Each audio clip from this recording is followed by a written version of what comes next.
સમજણ મોડી પડી અને જીવતા લગી ન જડી. કસ્તુરી હતી કાયામાં, મૃગને સમજણ મોડી પડી. સર્વે જ્ઞાની હંસો અને જિજ્ઞાસુ આત્માઓને જય ગુરુદેવ સાથે વંદન. મિત્રો, આજે 30મી જૂન 2024ના રોજ ફેસબુક ઉપર એક કોમેન્ટ વાંચી કે શું જેણે સદગુરુ નથી કર્યા તેને મોક્ષ ના મળે? અને એમાં ઘણા બધા લોકોએ પોતપોતાના વિચારો અને અનુભવો પ્રમાણે કોમેન્ટમાં જવાબો પણ આપ્યા હતા. કોઈકે કહ્યું હતું કે ના, સદગુરુ વગર મોક્ષ મળે જ નહીં. કોઈએ કહ્યું હતું કે ભાઈ સદગુરુ ભૌમિયા છે, એમની પાસે પરમાત્માનું સરનામું છે. અમુકે કીધું કે સદગુરુ બનાવવાથી મોક્ષ નથી મળતો, પરંતુ તેમના સિંધ્યા રસ્તે હાલવાથી મોક્ષ મળે છે. તો કોઈએ એમ પણ કીધું કે મર્યા પછી મુક્તિ કે મોક્ષ છે જ નહીં, જે કાંઈ છે એ બધું આ જીવતે જીવનમાં છે. તો કોઈએ એમ કીધું કે હું પણાનો મોહ છૂટી જાય એ જ મોક્ષ છે. તો કોઈએ વળી એમ કીધું કે આપણે પોતાને ઓળખી લઈએ અને આત્માને ઓળખી લઈએ એ જ મોક્ષ છે, બીજો કોઈ મોક્ષ નથી. આવી ઘણી બધી કોમેન્ટો આવી હતી અને મેં પણ મારા વિચારો કોમેન્ટમાં લખ્યા છે, પણ એમાં મર્યાદિત શબ્દોમાં બધું લખી ન શકીએ અને અધૂરું ક્યારેક ઊંધું પણ સમજાય. એટલે પછી વિચાર થયો કે ચાલો આના વિશે એકાદ ઓડિયો ક્લિપ બનાવી અને યુટ્યુબ પર મૂકું. એટલે આજે ગુરુ કર્યા વગર મોક્ષ મળે કે નહીં એના વિશે થોડી વાત કરવી છે. પણ એ પહેલાં એ સ્વીકારી લઈએ કે સદગુરુનું સ્થાન સર્વોત્તમ જ છે. હાચા સદગુરુ ભગવાનનો ભેટો કરાવી દે છે. સદગુરુ પાસે પરમાત્માનું સરનામું છે. સદગુરુ પાસે ચાવી છે. સદગુરુ મોક્ષ અપાવી શકે છે. એ બધી વાત આપણે સ્વીકારી લઈએ છીએ અને શિરોમાન્ય પણ રાખીએ છીએ. આમાં કોઈની વાતનું સહેજ પણ ખંડન કરવાની મારી વાત જ નથી. બધાની વાત સાચી છે. પણ અહીં જે વાત છે એ વિકલ્પની વાત છે.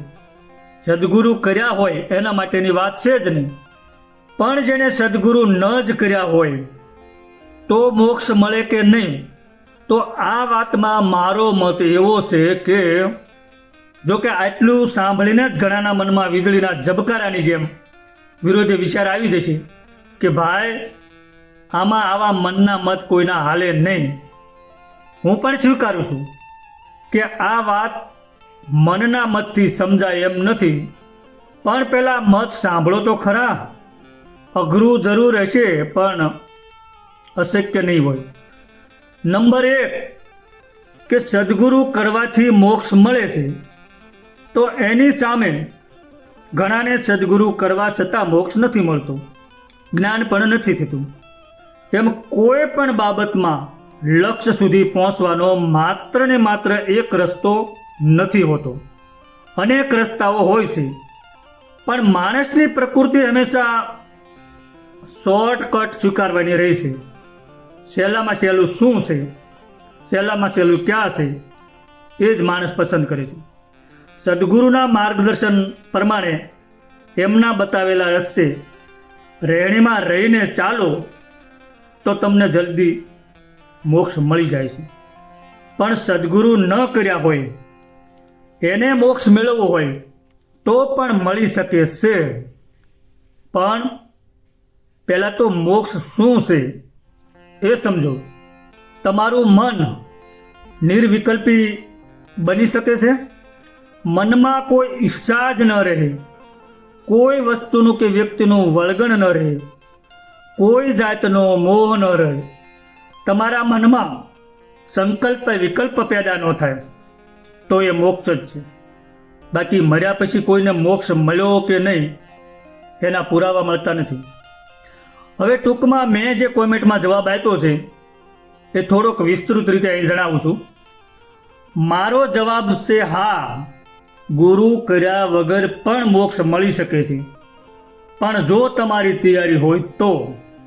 અઘરું જરૂર છે. કેવી રીતે? તો શિષ્ય સદગુરુ ધારણ કરે છે ત્યારે તન મન ધન સદગુરુના શરણે સમર્પિત કરી દે છે. પણ હાચા સદગુરુ એમાંથી કાંઈ રાખતા નથી. એને શુદ્ધ કરી અને પરમાર્થમાં વાપરવા માટે પાછું આપે છે. પણ આપણે એને ક્યારેય પરમાર્થમાં વાપરીએ છીએ ખરા? જેવી રીતે ગુરુના ચરણે તન મન ધન સમર્પિત કરવામાં આવે છે, એવી રીતે જેણે સદગુરુ નથી કર્યા એ પરમાત્માના ચરણમાં તન મન ધન સમર્પિત કરી દે અને એને પછી કાયમ સેવા અર્થે પરમાર્થ અર્થે વાપરે તો મોક્ષ મેળવવો અશક્ય નથી. પણ આપણે એવું કરી શકતા નથી. તમે વાપરી શકો ખરા? દાખલા તરીકે પડોશીનું છોકરું ધાબા ઉપરથી પડી ગયું અને ગંભીર રીતે એને વાગ્યું છે. તાત્કાલિક મોટા દવાખાને પહોંચાડવાની જરૂર છે અને ગંભીર રીતે ઈજા થઈ છે, એટલે સ્વાભાવિક રીતે ખર્ચો પણ મોટો થાય એમ છે. હવે એના બાપ પાસે પૈસા નથી. એ મૂંઝાઈને માથું પકડીને બેસી ગયો છે અને જો વિલંબ થાય તો છોકરું કદાચ ન પણ બચે એવી સ્થિતિ છે. અને એ સમયે તમે ત્યાં હાજર છો, તમારા કબાટમાં 5 લાખ રૂપિયા પડ્યા છે, ત્યારે તમારા હૃદયમાં ભગવાન આવીને વસી જાય છે ખરો કે આ 5 લાખ છે એ મારા ક્યાં છે? ધન તો મેં ભગવાનને સમર્પિત કરી દીધું છે, આ તો બધું ભગવાનનું છે.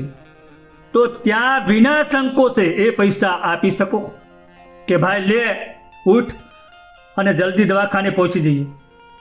તનથી પણ સેવા કરવાની છે, કારણ કે તન પણ ભગવાનને સમર્પિત કરી દીધું છે.